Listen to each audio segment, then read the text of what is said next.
রাধে রাধে। আমাদের যাদের ঘরে গোপাল সোনা আছে তাদের মনে একটা প্রশ্ন প্রায়শই থেকে যায়, আমাদের গোপাল সোনা কি জাগ্রত?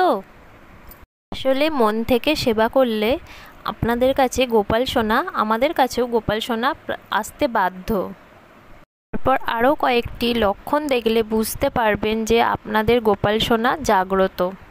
বলুন সেগুলো জেনে নিই। নম্বর 1, গোপাল সোনা যখন আপনাদের পুজোয় সন্তুষ্ট হবে তখন গোপাল সোনার মুখটা হাসি হাসি মনে হবে।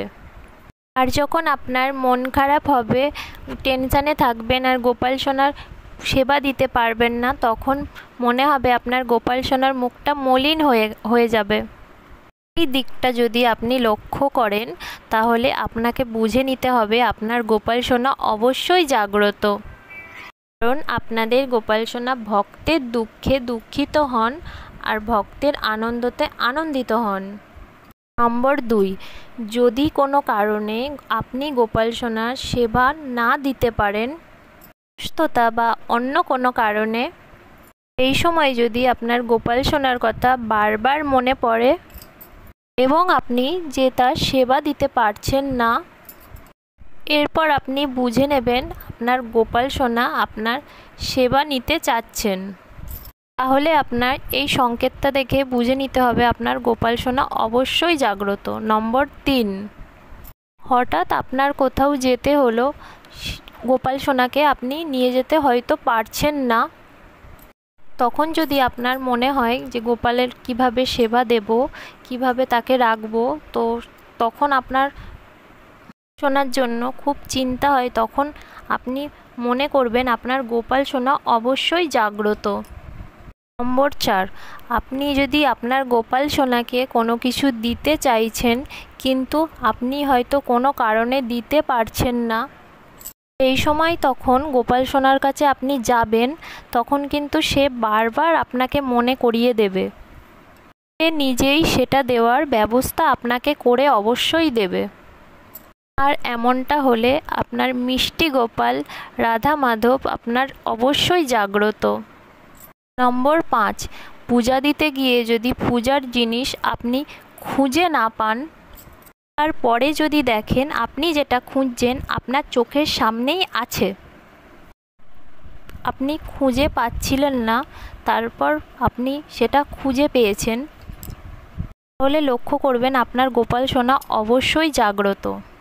কারণ মিষ্টি গোপাল আমাদের সাথে মাঝে মাঝে একটু দুষ্টুমি করে থাকে।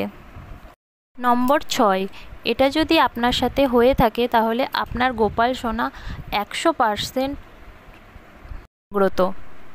যদি কখনো এমন হয় আপনি যেখানে থাকছেন সেখানে ফুল ফলের অভাব, ঝগড়া অশান্তি যেখানে থাকবে সেখানে গোপু সোনা আপনার নিজেও থাকবে না আর আপনাকেও থাকতে দেবে না, আপনি জায়গা পরিবর্তন করতে বাধ্য হবেন। যেখানে গোপাল সোনা থাকবেন সেখানে ফুল ফলের অভাব তো থাকবেই না, বরং সুখ শান্তি সমৃদ্ধি সব কিছু বজায় রাখবে। এছাড়া আপনি অনেক কিছু কারণে বুঝতে পারবেন আপনার গোপাল সোনা জাগ্রত কি না। আরেকটা কথা তো আমি বলতেই ভুলে গেলাম, যদি আপনি ভক্তি ভরে গোপাল সোনাকে পূজা করেন তাহলে অবশ্যই আপনি বুঝতে পারবেন আপনার গোপাল সোনা জাগ্রত। আর গোপাল সোনা সত্যি করেই আপনাদের মনের আশা আকাঙ্ক্ষা অবশ্যই পূর্ণ করে। আমার তো গোপাল সোনা, আমি যা চাই গোপাল সোনার কাছে আমি তাই পাই। তো আপনারাও গোপালকে ভক্তি ভরে ডাকবেন, দেখবেন অবশ্যই আপনাদের মনস্কামনা পূর্ণ করবে। যদি এই ভিডিওটার মধ্যে আমি যা যা বললাম, তাহলে যদি আপনাদের মনে হয় যে আপনাদের গোপাল সোনা জাগ্রত কি না, সেটা আমাকে অবশ্যই কমেন্ট করে জানাবেন। আমার তো গোপাল সোনা জাগ্রত। তো আপনারা যদি ভিডিওটা ভালো লেগে থাকে তো লাইক কমেন্ট শেয়ার করে পাশে থাকা বেল আইকনটা প্রেস করে দেবেন, যাতে আমার ভিডিওগুলো আপনাদের কাছে সবার আগে পৌঁছে যায়। ততক্ষণ আপনারা ভালো থাকবেন, সুস্থ থাকবেন, পরের ভিডিওর জন্য অপেক্ষা করে থাকবেন। টাটা, বাই, রাধে রাধে, রাধে রাধে।